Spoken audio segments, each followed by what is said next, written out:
Topic போயிடலாம். இப்போ கொஞ்சம் நான் சளி காய்ச்சல் இருக்கனால என்னுடைய டோன் ஒரு மாதிரியாக வரலாம், பொறுத்துக்கொள்வோம். I am sorry for the disturbance. இப்போ ஃபஸ்ட்டு நம்ம இப்போ பார்க்கக்கூடிய இது பார்த்திங்கன்னா, ஷேர் மார்க்கெட்டில் பங்கு முதலீட்டில் வந்ததில் 3 வகையான முதலீடுகள் இருக்கிறது. இது ஒரு பேசிக்கான இது எல்லாத்துக்கும் ஓரளவுக்கு தெரிஞ்சிருக்கும். தெரியாதவங்களுக்கு ஒரு சுருக்கமாக இந்த இதை நான் சொல்கிறேன்.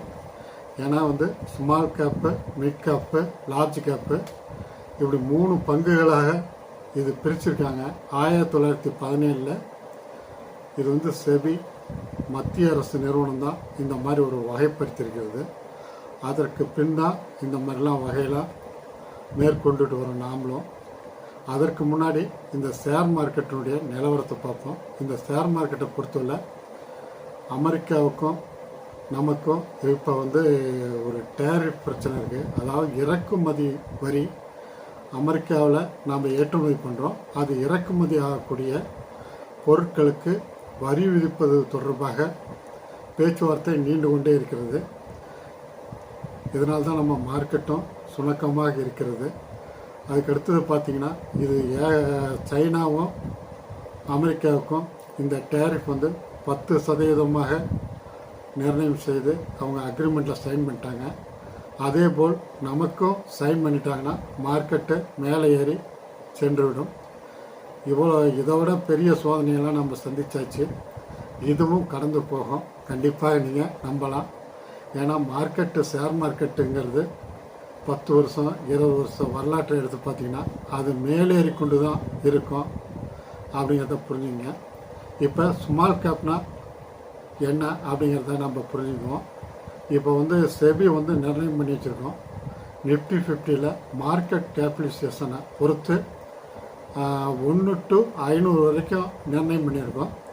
அந்த நிர்ணயம் பண்ணிகிட்டு இருக்க ஷேரில் மார்க்கெட் கேபிடலைசேஷனில் 250 to 500 வரை உள்ள இதுதான் ஸ்மால் கேப்னு சொல்லுவாங்க. இது ஏறக்குறைய பார்த்திங்கன்னா ஒரு 5000 கோடிக்கு மேலே இதனுடைய மார்க்கெட் கேபிடலைசேஷன் இருக்கும்.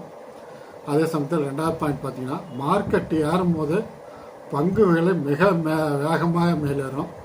அதே சமயத்தில் மார்க்கெட் இறங்கும் போது இது கிடுகிடுன்னு இறங்கிடும், அதில் பாதாளத்துக்கு போயிடும் அப்படிங்கிறத புரிஞ்சுங்க.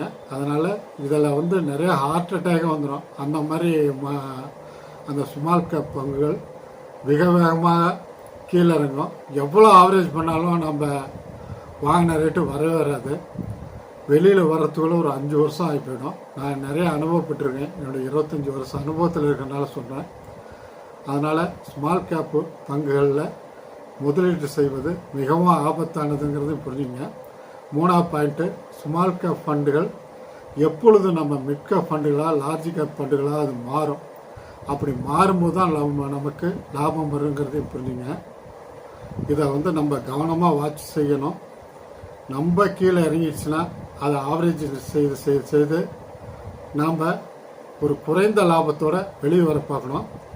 அது மினிமம் 5 வருஷம் ஆகிடும் அப்படிங்கிறத புரிஞ்சுங்க. 5வது பாயிண்ட்டாக பார்த்தீங்கன்னா, இதனுடைய குவார்ட்டர்லி ரிசல்ட்டை நம்ம கவனமாக வாட்ச் செய்யணும். இது உதாரணமாக பார்த்தீங்கன்னா, Apple India, Prince pipe, Laurus lab, Bata India, caffeine tech, சிஎன்ட்டு, ஏஞ்சல் 1, என்சிசி இது எல்லாமே ஸ்மால் கேப்பில் தான் வரும். அதனால் நீங்கள் கவனமாக முதலீடு பண்ணுங்கள். 2வது மிட் கேப் ஃபண்டுகளை பார்ப்போம். இதனுடைய மார்க்கெட் கேபிடலைசேஷன் 100லேருந்து 250 வரைக்கும் இருக்க கம்பெனியை மிட் கேப் பங்குகள் என்று வரைமுறை செய்துள்ளார்கள். இது மார்க்கெட் கேபிடலைசேஷன் 5000 கோடி முதல் 20000 கோடி வரை இருக்கணும். அதே சமயத்தில் ஷேர் மார்க்கெட்டு நிஃப்டி ஏறும் பொழுது இது மிதமாக ஏறும், இறங்கும் போது மிதமாக இறங்கும். 3வது பாயிண்ட்டை பார்த்தீங்கன்னா, மிட் கேப் ஃபண்டுகள் லார்ஜ் கேப் ஃபண்டுகளாக மாறுவரை நம்ம பொறுத்திருந்தால் தான் நம்மளுக்கு லாபம். மிட் கேப் ஃபண்டுகள் வேகமாக வளர்ந்து வரும் நிறுவனங்கள், லார்ஜ் கேப் நிறுவனங்கள் கொடுக்கக்கூடிய லாபத்தை விட அதிகமாக இருக்கும். நல்ல ஸ்டாக்குகளாக நாம் தேர்ந்தெடுக்க வேண்டும். நிறுவனங்கள் கவர்ச்சிகரமாக இருக்கும். மிட் கேப் பொறுத்தவரை நாம் இதுக்கு குறைவான ஆபத்து உள்ளது. இதனுடைய உதாரணமாக பார்த்தீங்கன்னா, Tata Elxsi, LNT technology, MRF, Dixon technology, BSE limited, BEL, IRCTC எல்லாமே இந்த மிட் கேப் பங்குகளில் தான் அடங்கும். அதுக்கடுத்து மூணாவது வந்து லார்ஜ் கேப் பங்குகள். இது வந்து மார்க்கெட் கேபிடலைசேஷனில் பார்த்தீங்கன்னா 1 to 100 வரை இருக்கக்கூடிய பங்குகளை லார்ஜ் கேப் பங்குகளாக நிர்ணயம் செய்துள்ளார்கள். இதுலேயே வந்து ப்ளூ சிப் பங்குகளும் இதுலேயே அடங்கும் அப்படிங்கிறத புரிஞ்சுங்க. இதனுடைய மார்க்கெட் கேபிடலைசேஷன் 20,000 கோடிக்கு மேலே எவ்வளோ வேணாலும் இருக்கலாம். ரெண்டாவது பாயிண்ட் வந்து பார்த்திங்கன்னா ஷேர் மார்க்கெட் நிஃப்டி ஏறும்போது ஸ்லோவாக ஏறும், அதே சமயத்தில் இறங்கும் போதும் ஸ்லோவாக இறங்கும், பெரிய பாதிப்பும் நமக்கு இருக்காது. மூணாவது பாயிண்ட்டு, நம்ம 52 வீக்ஸ் லோவில் இருந்தால் கூட நம்ம வாங்கலாம். ஏன்னா கண்டிப்பாக மறுபடியும் இது 52 ஹைக்கு லெவலுக்கு பங்கு உயர்ந்துவிடும்.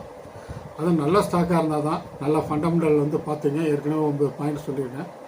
அந்த மாதிரி இந்த 9 பாயிண்ட் கரெக்டாக இருந்ததுன்னா 52 வீக்ஸ் லோவில் நீங்கள் வாங்கினாலும் மறுபடியும் 52 ஹையை வந்து டச் பண்ணிடும், அல்லது அதோட மேலே ஏறி போய்விடும் அப்படிங்கிறத பண்ணுவீங்க.